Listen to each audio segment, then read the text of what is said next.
اسلام کی تعلیم بڑی متوازن ہے۔ ایک طرف سوال کی مذمت ہے، میں اپنا دستے سوال دراز کروں کسی کے سامنے، جو شخص ہاتھ پھیلاتا ہے مانگنے کے لیے وہ اپنی عزت نفس کو ہتھیلی پر رکھ کر آپ کے سامنے پیش کرتا ہے، اور آپ ٹھوکر مار دیتے ہیں اس کی عزت نفس۔ مانگو اللہ سے،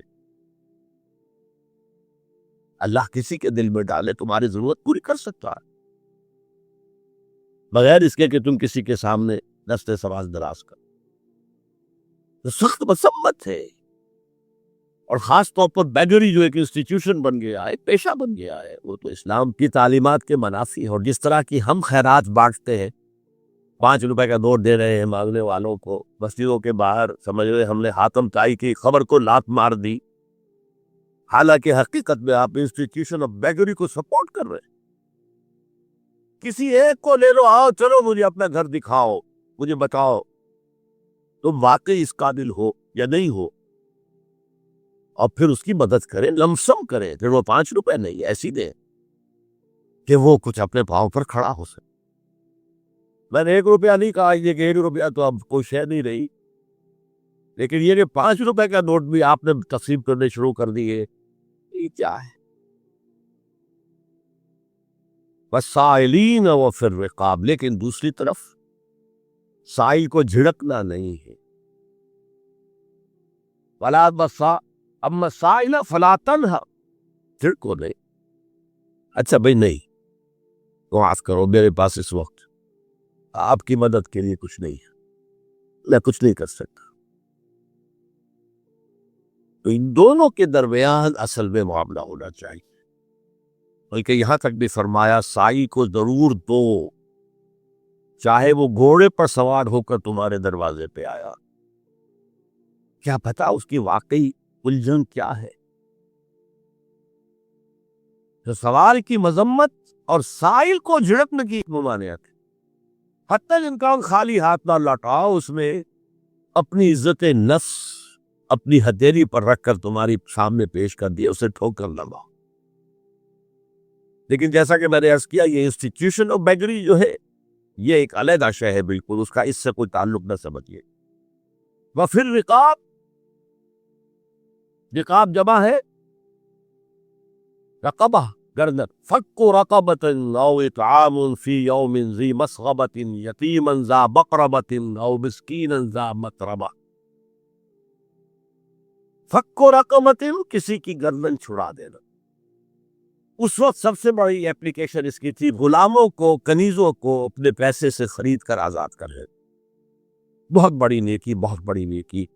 اور حضرت ابو بکر رضی اللہ تعالیٰ عنہ کے دفتر فضائل میں سب سے اونچا کام یہ ہے کہ جن غلاموں کو، جن کنیزوں کو ستایا جا رہا تھا، their owners, their masters، ان کے آقا کو حق حاصل تھا، جو چاہے کرے ان کے ساتھ، قتل کرنے کوئی پوچھنے والا نہیں۔ یہ میں پہلے بھی عرض کر چکا، میری ملکیت ہے، جیسے میری بکری میری ملکیت ہے، میں نے اس کو ذبح کیا، گوشت کھا لیا، تم کون ہوتے ہو پوچھنے والے؟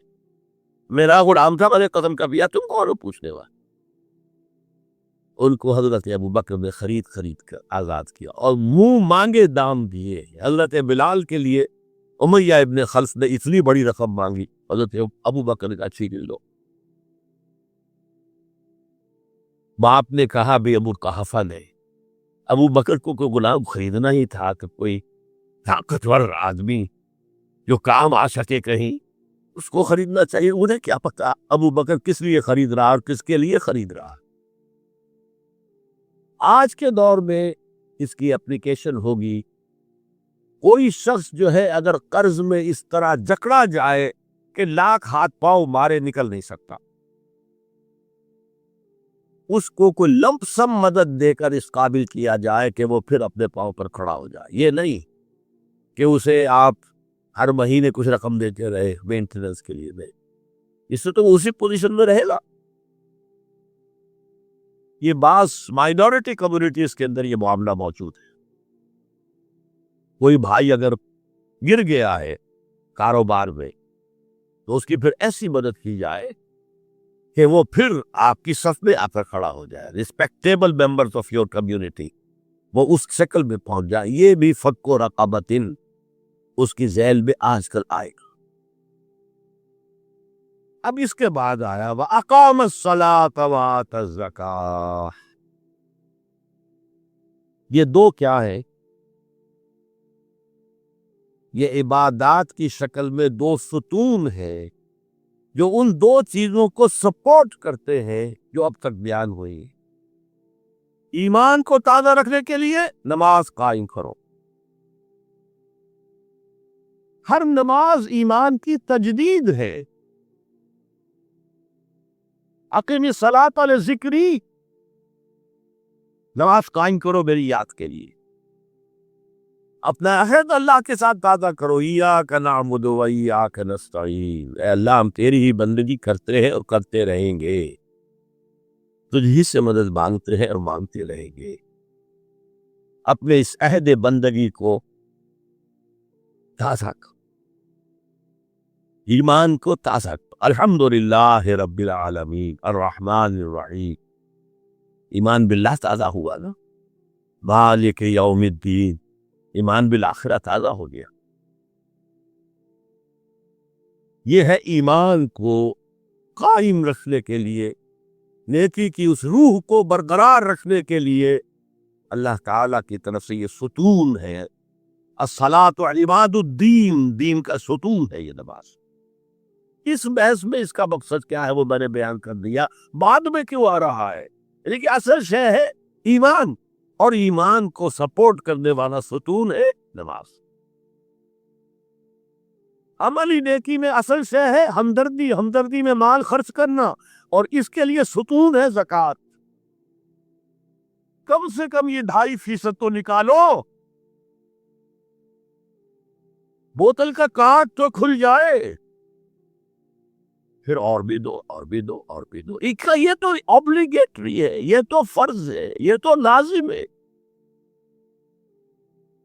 لیکن مقصد کیا ہے؟ اس کو جو سمجھ لیا بس یہی زکوٰۃ ہی ہمارے ذمے میں ہے، وہ بڑے مغالطے میں. حضور نے فرمایا صلی اللہ علیہ وسلم، ان فی المال حقا سوى الزکوٰۃ. اے مسلمانوں یہ نہ سمجھنا کہ بس زکوٰۃ ادا کر دی تو تمہارے مال کا سارا حق ادا ہو گیا. ان فی المال حقا سوى الزکوٰۃ، تمہارے اموال میں حق ہے اللہ کا زکوٰۃ کے علاوہ بھی. اور پھر آپ نے یہ آیت پڑھی، وَآتَى الْمَالَ عَلَى حُبِّهِ ذَوِي الْقُرْبَى وَالْيَتَامَى وَالْمَسَاكِينَ وَابْنَ السَّبِيلِ وَالسَّائِلِينَ وَفِي الرِّقَابِ وَأَقَامَ الصَّلَاةَ وَآتَى الزَّكَاةَ. یہاں آتا زکوٰۃ تو ہے ہی ہے، اس سے پہلے جو آ رہا ہے یہ سرپلس ہے، اس سے آگے کی بات ہے، یہ ایڈیشنل ہے.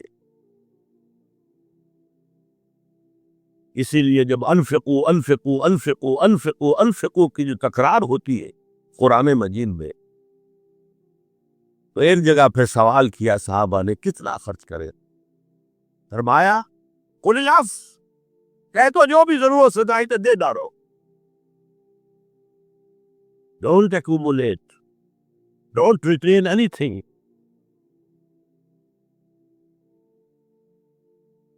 ایک بات آپ سے کہوں، آپ کچھ چوک جائیں گے. حضور نے کبھی زکوٰۃ دی؟